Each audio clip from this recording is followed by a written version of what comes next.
I dumped my girlfriend after 9 failed proposals. But I never expected her to show up begging me to marry her back this time. The game had completely changed. Chapter 1. The 9th Ring. The restaurant was quiet, almost too quiet for a Friday night.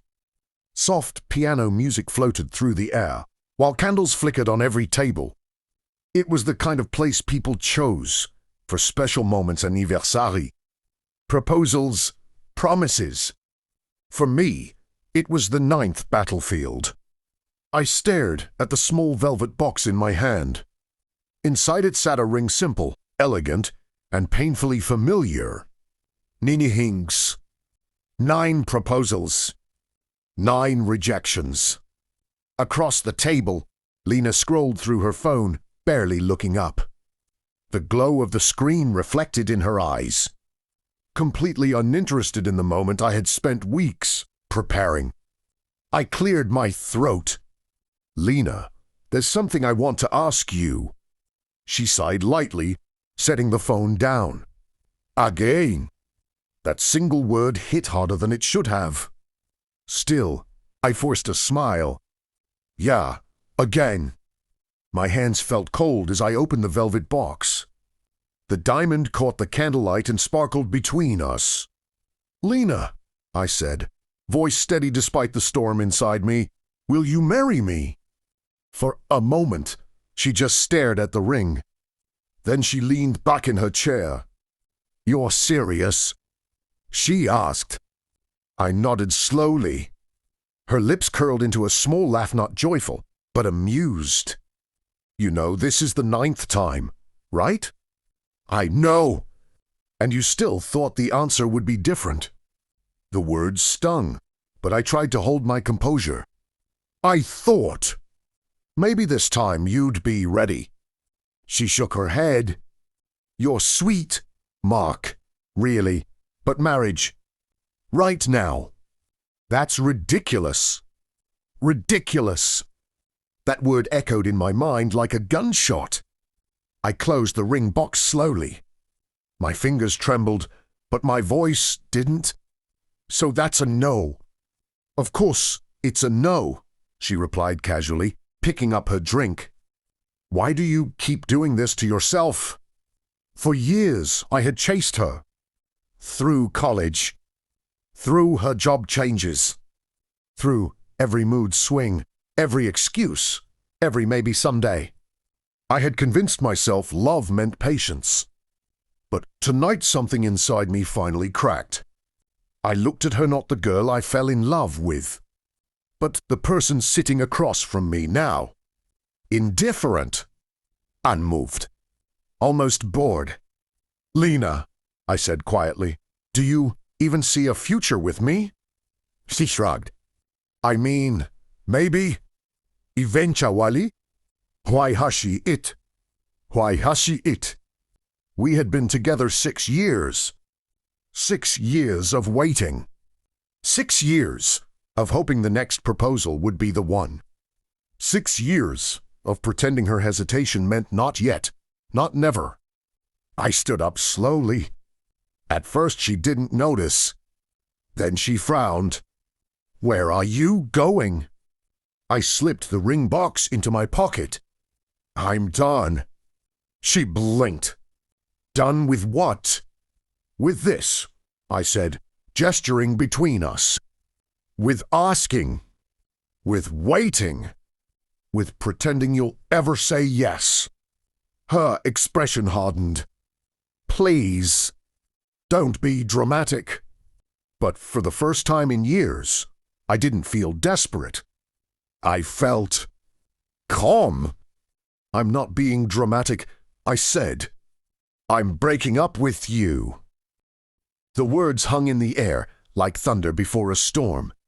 Lena stared at me as if I had spoken another language.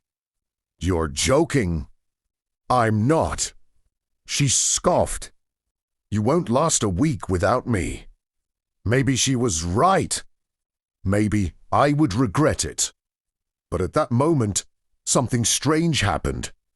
For the first time since I met her, I felt free. I placed a few bills on the table for dinner. Goodbye, Lena. And I walked away. Behind me, I heard her voice rise in disbelief. Mark, wait. But I didn't stop.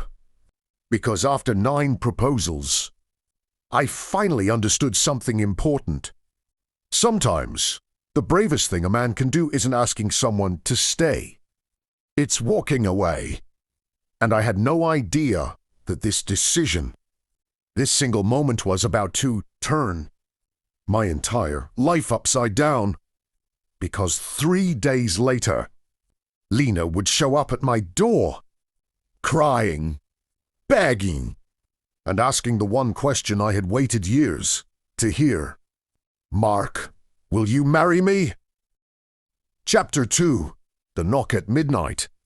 3 days passed after I walked out of the restaurant. 3 quiet, strange days. At first, the silence felt unbearable. For 6 years, my life had revolved around Lena, her calls, her texts, her moods. Every morning I used to check my phone, waiting for her message. Now, my phone stayed silent. Undoubtedly, I didn't feel as broken as I expected. Maybe I had been preparing for this moment longer than I realized. Still, old habits die hard. On the 3rd night, I sat on my couch staring at the ceiling, replaying memories like scenes from a movie. Her love, our first date, the 8 other proposals she had rejected. Each memory carried the same question. Why did I stay so long? I shook my head and turned off the TV. Midnight had already passed, and I was ready to sleep when suddenly, knock, knock, knock. The sound echoed through my apartment. I frowned. Who would visit this late? Another knock came, louder this time. I walked to the door slowly and opened it. The moment I did, my heart skipped. Lena stood there. But something was different. Her hair was messy, her eyes red and swollen like she had been crying for hours. She looked nothing like the confident woman who had laughed at my proposal just days ago. Mark, she whispered. For a moment, neither of us spoke. Then she stepped forward and grabbed my arm. Please, can we talk? My first instinct was to close the door. After everything she had done, after the humiliation of that 9th rejection, she had no right to show up here. But curiosity stopped me. I stepped aside silently. She walked into my apartment slowly, looking around like it was the first time she had ever really seen it.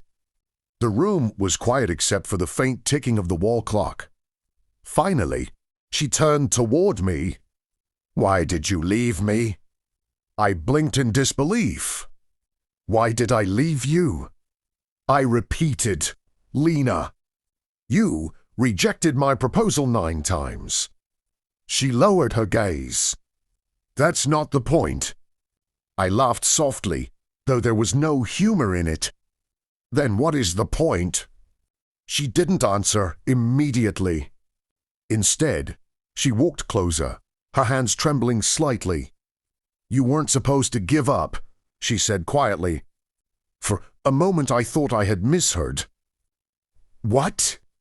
You always chased me, she continued. You always tried harder when I pushed you away. That's how we worked. Her words felt like a punch to the chest. So rejecting me was just a game to you.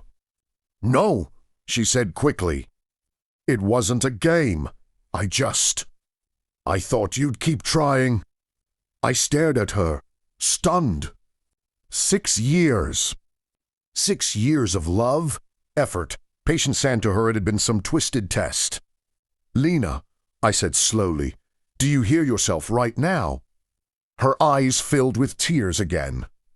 I didn't think you'd actually leave me. Silence filled the room. For the first time, I realized something terrifying. She wasn't upset because she loved me. She was upset because I had stopped chasing. Suddenly she stepped forward and grabbed my shirt. "Mark, listen to me," she said urgently. "I can fix this." My heart pounded as she looked up at me with desperate eyes. Then she said the words I had waited 6 years to hear. "Mark, will you marry me?" The room felt like it froze. 3 days ago, I would have given anything to hear that sentence. But now something inside me felt completely different. And Lena had no idea that the answer I was about to give would change everything between us forever. Chapter 3. Too late. The words hung in the air like thunder before a storm. "Mark, will you marry me?" Lena's voice trembled as she looked up at me, her fingers still gripping my shirt like she was afraid I might disappear. 6 years. For 6 long years I had waited to hear those words. I had imagined this moment countless times, her smiling, saying yes, maybe even crying from happiness. But the reality in front of me felt nothing like those dreams. I gently removed her hands from my shirt. "Lena," I said quietly. Her eyes searched my face anxiously. "Yes?" I took a slow breath. "Why now?" She blanked. "What do you mean?" "You rejected me 9 times, I said calmly. 9 times you told me marriage was ridiculous. 9 times you laughed when I asked you to spend your life with me." Her gaze dropped to the floor. "I know," she whispered. "And now," I continued, 3 days after I leave, "suddenly you want to marry me?" Silence filled the room. Finally, she spoke. "Because I realized how important you are to me." I studied her face carefully. "Or because you realized I might actually leave?" Her head snapped up. "That's not true." "Isn't it?"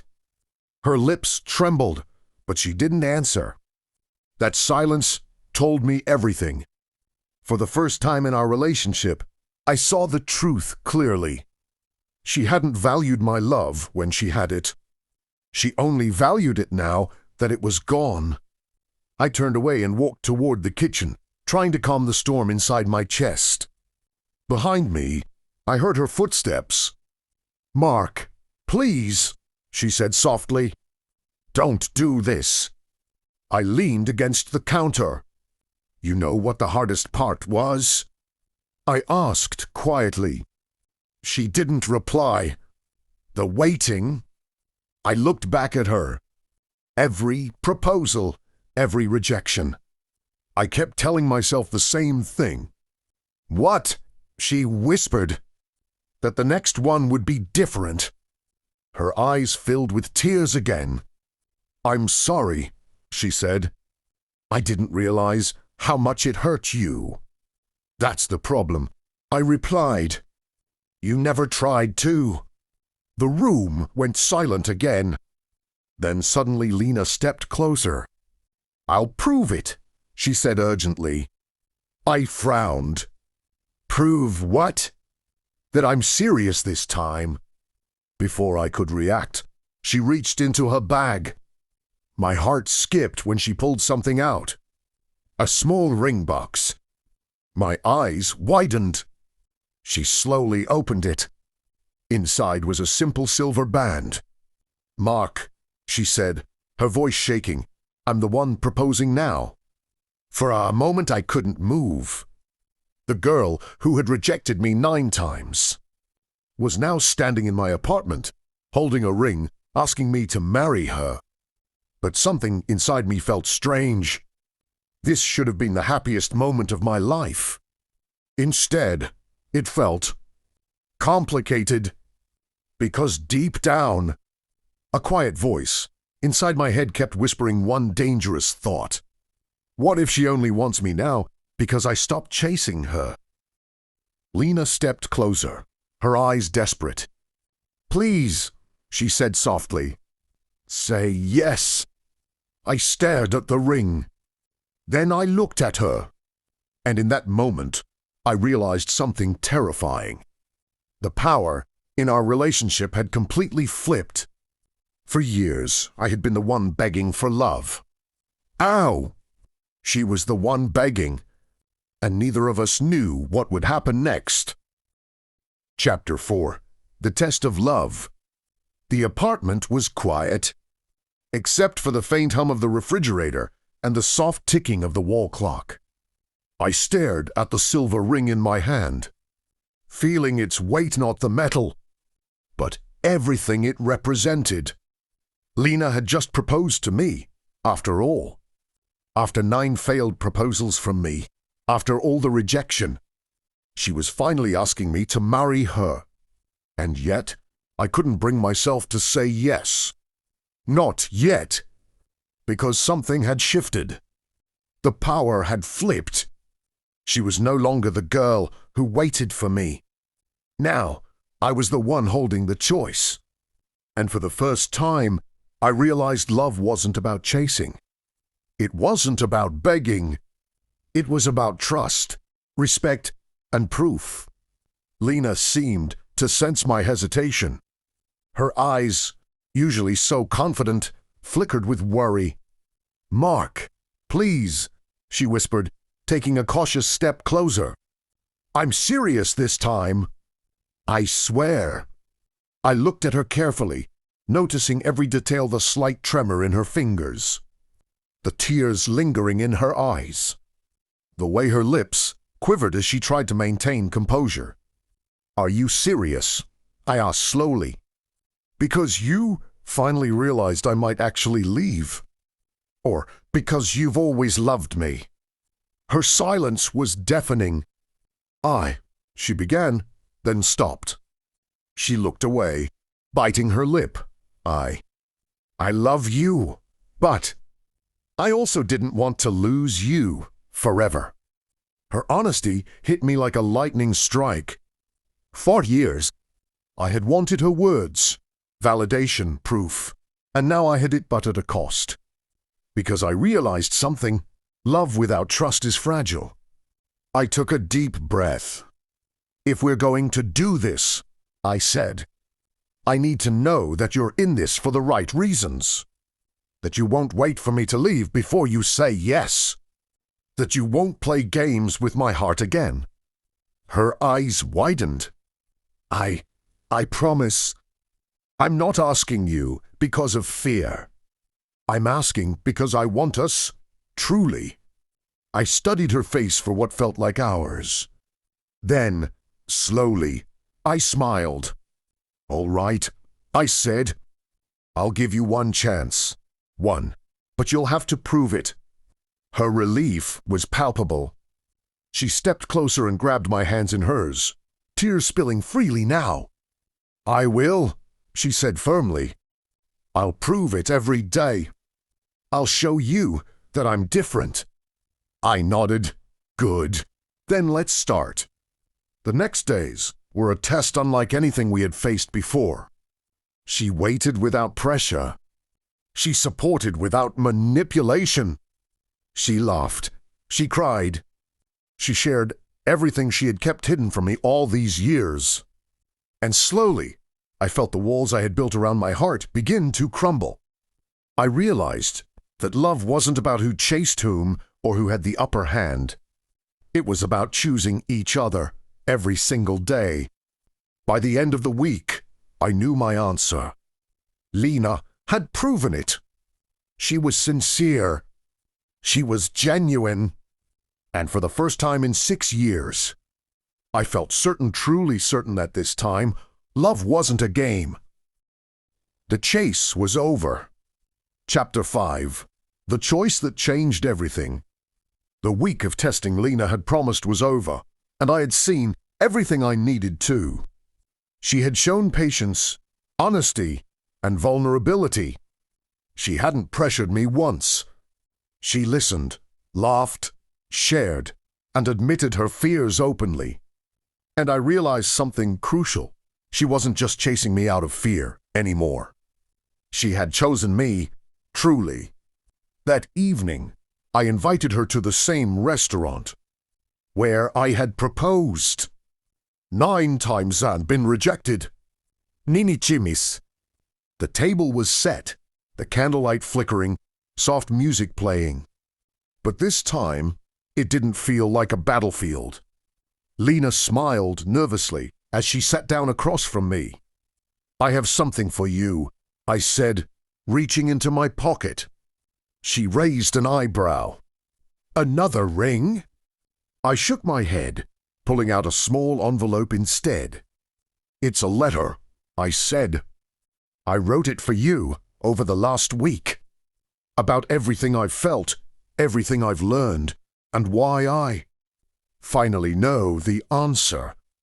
Her eyes widened.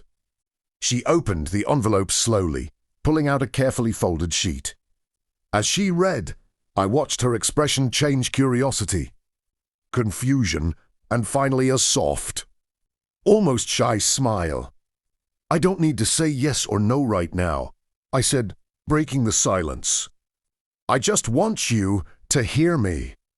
Hear that I see you, that I respect you, that I finally understand what love really is." She looked up from the letter, tears brimming in her eyes. "Mark," she whispered. I reached across the table and took her hand. The warmth of her fingers was electric, grounding me in the moment. "Lena," I said softly, "I don't need 9 chances. I don't need tests. Because I've already seen your heart. And I want to spend my life with you. If you'll have me." Her hands trembled as she gripped mine tighter. "Yes," she said, her voice breaking with relief and happiness. "Yes, I'll marry you." The restaurant seemed to glow around us. Candles flickered, soft piano notes filled the air. And for the first time, everything felt right. I pulled her close, wrapping my arms around her. She rested her head against my chest, and I could feel her heartbeat matching mine. "I promise," I whispered, "I'll never let you doubt us again." "And I promise," she said, lifting her head to look at me, "I'll never make you chase me again.